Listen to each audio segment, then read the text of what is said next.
I know that we all love to speed up things in Revit. Having a smooth workflow or customizing things, creating systems is things that we can actually do and count on in Revit.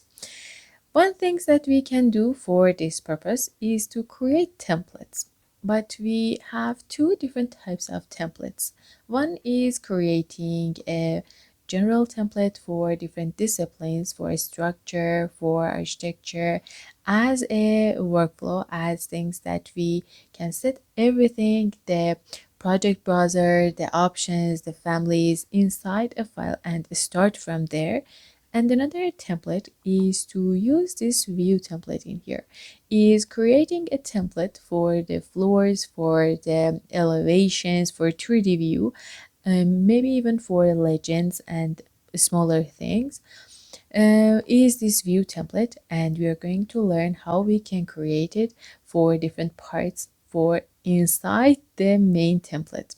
Okay, so in this video we're going to talk about this view template for the 3D view. I choose this 3D view because I export 3D views a lot for different purposes, and having a good view template for this view helps me a lot. Of course, this is much more important in floor plans and elevations and sections, but 3D view is where we present our work, and I think we can count on it a bit more. So how we can export a view template, how we can create a view template for this 3D view.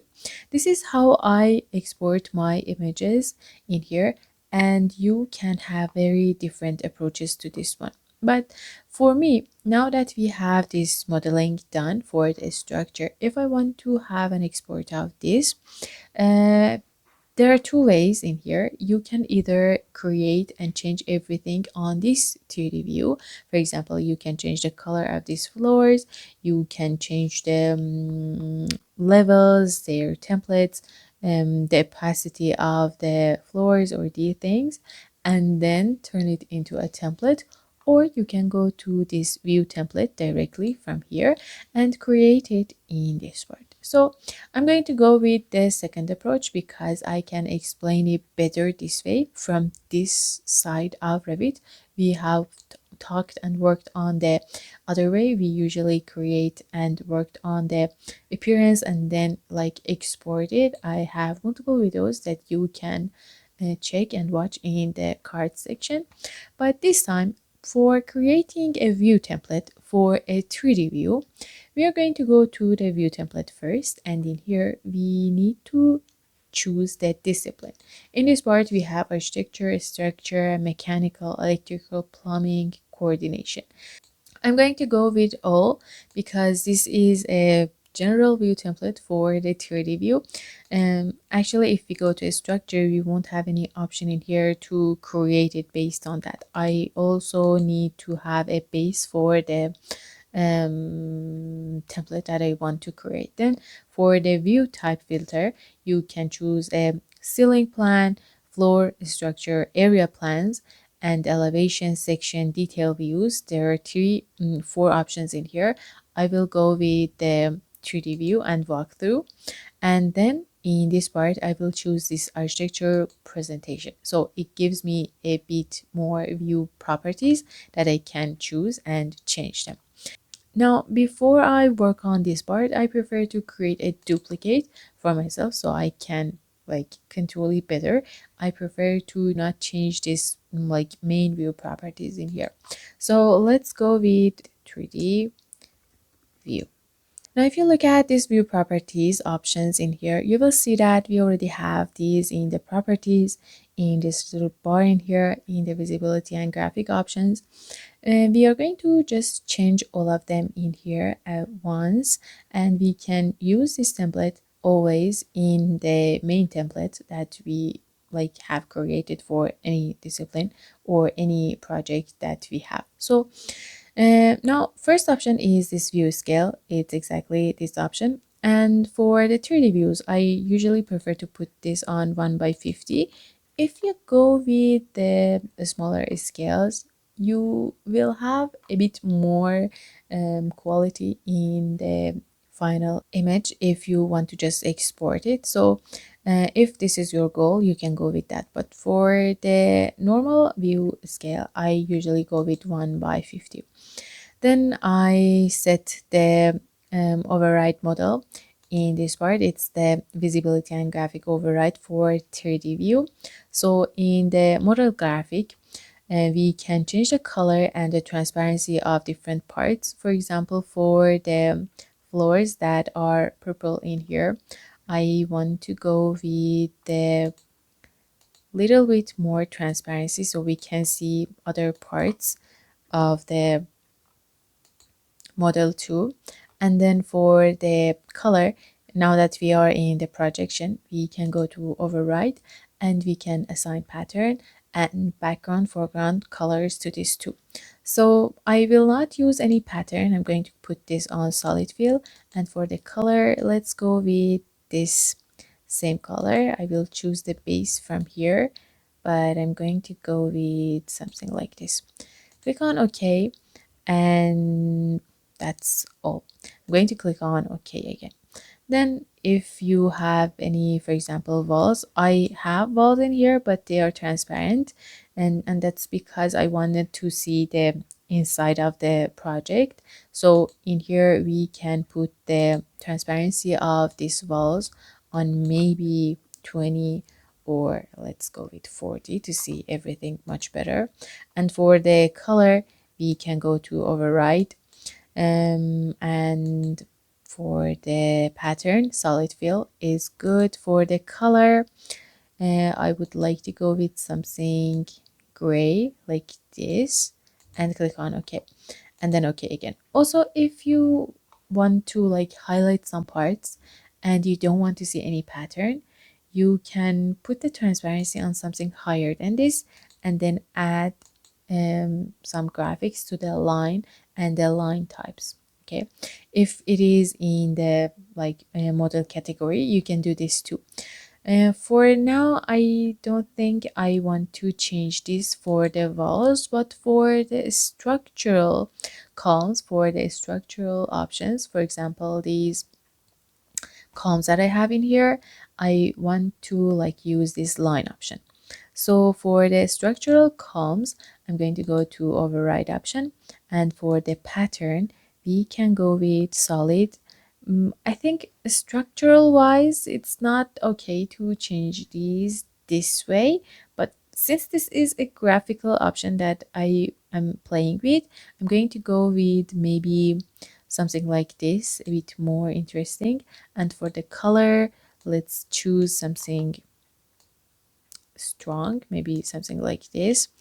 For the weight, we are going to go with 3 and click on OK. So this is one option that you can use for showing the structures of your project. And we can do this for the connections, for the reinforcement, for beam system too. But for this part, I think it's okay. Since it is a structure, I will not, for example, change these windows or doors. Then let's see what we have for the stairs. We can also add some options. These are the stairs that have been created one by one, and this was a special staircase that we worked on. So I'm not sure if like changing this option would help. I'm not sure still, but there are also this option that you can apply for the staircase too. We have the roofs and the pipes, which you can use in the other discipline. Generic models, the floors we changed, the ducts, doors, and areas, and all of these options. And next, you have this cut option. I changed all of these in the projection and surface. Since this is a 3D view and I do not have any cut in here, I didn't change anything on this part. After this, we have this halftone. You can like set one of these categories, for example, these columns, ceiling, or these walls in here that I told you that might prevent us from seeing the other side of these views on halftone, and it will be completely fine. Then I'm going to click on OK, and these options will be set for this override by model. After that, we have the annotations. You can, for example, go to the level section and put this on halftone. Then you can go to the grid section in this part, put this on halftone. Or if you want to apply any graphical changes, for example, to, let's see what we have in here for the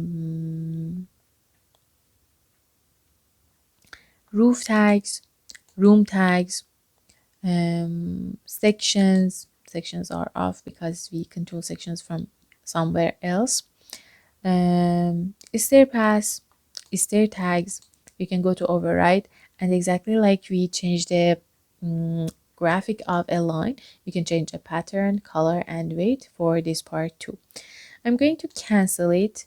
On the annotation section, I just needed these two parts to be halftone, and I'm going to click on OK. You can also change these from these parts too, and as I said, they are the same. We have the options in here too. Then we have the filter. You can assign and create a filter in here, which I have talked about it on this video. In the top right corner, you can check the cards if you are interested. This is a whole other video and is very, very interesting. And the other option is the model display, which is the option in here. This shadows, schedule lines, lighting, photographic exposure, background, and these options are also available in here. I'm going to click on this model display, which is this first section. In here, you can change the style to the one that you prefer. I am going to keep this on shaded, and then for these show edges, keep it checked. For these smooth lines with anti-aliasing, I'm going to always check this.